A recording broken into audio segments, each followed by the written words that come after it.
We're going to have what we've called Words in the Woods.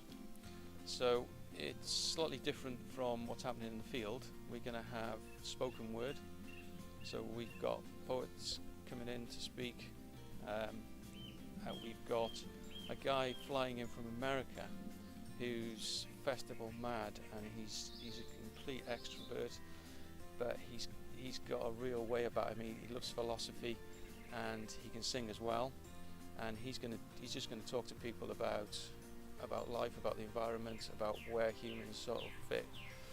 So there could be a little spiritual element in there as well, exploring whether or not humans have a spiritual side, and just explore where humans fit with nature, because we've sort of lost this connection. And that's the idea of Words in the Woods.